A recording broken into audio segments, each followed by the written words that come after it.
Alright, so a while back I got this C grade #1 Mark III from World Tiger Imports. These run about $1.99 right now, and I believe they're having a special where it actually comes with a magazine. Typically it doesn't, so that's a pretty good deal. Haven't had a chance to work on this with how busy I've been with other projects, other things going on. Decided to get started on this project. So this video is just going to be taking this apart, showing what it looks like, cleaning it up, and in follow-on videos I'll probably end up doing a rust blue on all these parts. I also need to replace the forend. You can see the forend's pretty badly damaged. All the other stock parts still look pretty good. The butt looks good. The top handguards here look good. They're missing these pieces here, but that's pretty common. And all the metal parts look good. Lucked out, I got a 1936 BSA. It's a Mark III Star. And it also has Iraqi markings on it, which is pretty interesting. So again, this will just be a video of taking it apart, cleaning it up, showing you how it looks when I'm done, just to kind of get an idea of what a C grade gets you. And follow-on videos, I'm going to continue restoring this rifle into condition that would make it shootable. So go ahead and break this down and show you how it all looks. Start with the forend here. You can see the forend is as expected. It's pretty trashed. It's got a lot of damage in there. Got a big crack right here. Now, this crack alone wouldn't really be too much of a concern, but it's definitely a concern to how bad the draws are and this big chunk of wood that's missing here.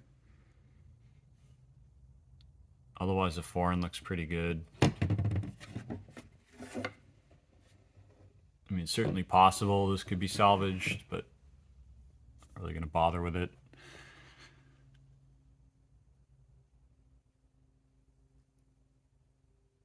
And you can see here, got the bolt taken apart. The firing pin looks really good. Same with the spring. All the bolt parts really look pretty good. The magazine it came with is in good condition. Some kind of weird piece of leather or something here. Not really sure what that's all about. I don't know if it's like a repair they did because there's this crack here. I don't know if they tried to reinforce it or something. Not really sure what's up with that. And then you can see the top handguard here. Looks like it's pretty good, just dirty. It's got the milled sight protector. And the stock bolt had plenty of these rings on it. Just give it some space. When it goes in the buttstock, you can see here the nose cap. Definitely looks like it was wire wheeled, unfortunately. And really dirty is the trigger guard here and the trigger. There's that front band. So looking at the receiver here, it's very dirty, but so far it looks pretty good. I don't see any damage or pitting to it. It does look like it's kind of dirty, but see, it does look like these match. Yeah, it looks like they match, but again, I'll have to clean it off to really read that serial number, as well as any markings on the barrel that may clue me in if it's the original barrel, if it got replaced.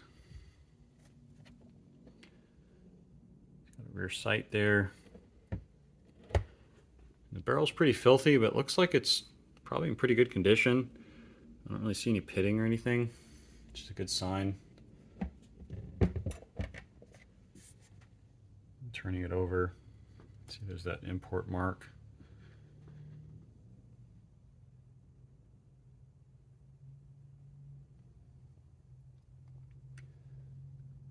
So the barrel does look pretty good.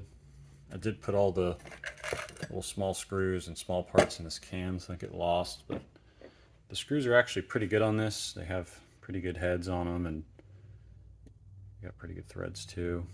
There's this little repair here on the butt. But otherwise the buttstock's in really good condition. Definitely better than the rest of the stock. Same with the butt plate, just dirty. So I'm gonna go ahead and get all these metal parts into a pot Boil them up, clean them off. Now I'll get started on the receiver and the barrel as well and clean up the wood. So this is how the wood looks after I cleaned it. Some Murphy's Oil soap. So you got a lot of the dirt off of it. Looks a lot cleaner now. You can see the forend. Definitely see that big split down the middle there. It's pretty far down. And then the draws are pretty much shot out of it. Also did notice some cracks here. It is a decent forend for projects. I may need some of the wood off of it to fix some other forends, so set it aside for now. This top handguard has a pretty bad crack through it. It's pretty much hanging on by just a little bit of wood here at the end, so that's not looking too good. I do have some wood I might use. This is a Indian forend. You can see it's in pretty good condition. I would have to fit it, however, to the rifle that I have. You can see the draws are in better shape. Just has to get cleaned out a bit, so I have to use some Murphy's Oil soap on this. There will be some fitting involved, but this should work out pretty well. It does relatively match the other wood. So I put some boiled linseed oil on these parts just to bring out the grains and put some more oil back into the stock here. I will also be cleaning this off, some Murphy's Oil soap and some boiled linseed oil.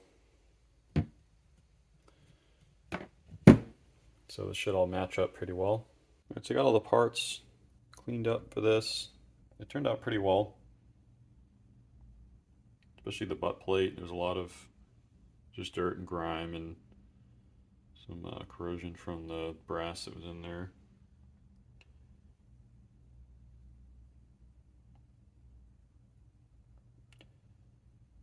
I was able to fit this forend. It's an Indian forend. Was able to fit it to the rifle pretty well. Did have to sand down a couple parts of it, but fit pretty well. Draws are good, so that should be a pretty good addition to this. The forend it came with was pretty trash, so decided to just replace it. Now this is the top handguard that it came with, and this is another top handguard that I have that's complete. Same with this one's another one I have that's complete. So I'll probably end up swapping these as well. But this is definitely a serviceable top handguard. It's just missing the two pieces of wood there. So I'll see how that fits when I put it back together, and if this fits, I'll probably replace it. But otherwise, if this fits better, I'll use that one. The buttstock turned out really well. Cleaned up nicely. No damage to it. There's that stock repair here, but otherwise it's in really nice shape.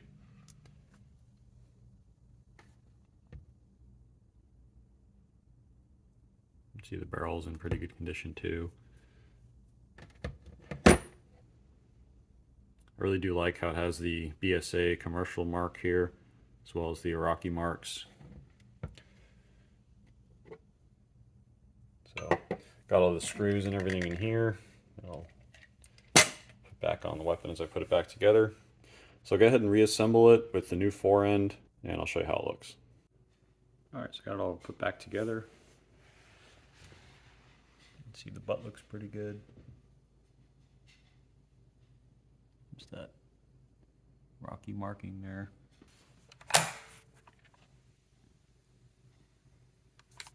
Markings on the socket there. Forend fits pretty well.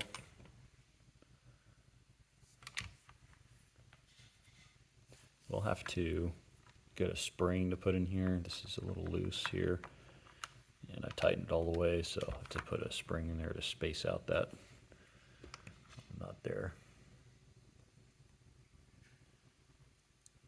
The forend seems to fit really well. Turn over. The side of the butt looks pretty good. can see the replacement forwards pretty good on it. So the only original wood that I received with the C grade is going to be this buttstock here. The rest was replaced. Still got some more to do on this, however. I do need to rust blue some of these parts, especially the magazine, the sight protector, and this nose cap. So it's not by any means finished, but definitely looks a lot better than the way I got it. Go ahead and take a look at the bore. So you can see the bore is pretty good on this. It does gauge well. This should be a really good shooter, especially now that it's got placement forend on it, as well as the other forwards. So we'll be taking this to the range at some point, trying it out, seeing how it shoots. And I will be doing a follow-on video where I go through and rust blue a lot of these parts. What I'll probably end up doing is just doing a rust blue on a lot of the different rifles that I need to catch up on, and then just doing a video for each rifle that I work on, just to get it all done in kind of one big project. So if you like this video, I hope it kind of gives you an idea of what to expect with the C grade. Again, they could be all over the place, but you could definitely expect to do a lot of replacement parts and a lot of cleaning on them. I'd say they're definitely worth it for $199, especially considering that a lot of the DP rifles have been floating around for about the same price, and those are going to be deactivated with a big rod basically punched right through the receiver. So it's definitely a better deal. I also saw that RTI is also offering magazines with these C grades now, so that's, you know, about a $40 price difference. So essentially it's like dropping the $199 to about $160. So if you'd like to be alerted of my future videos, feel free to subscribe and sign up for alerts. If you have any questions about this rifle, the process I used, or there's any other general questions about this type of rifle, feel free to drop them in the comments. And as always, thank you for watching.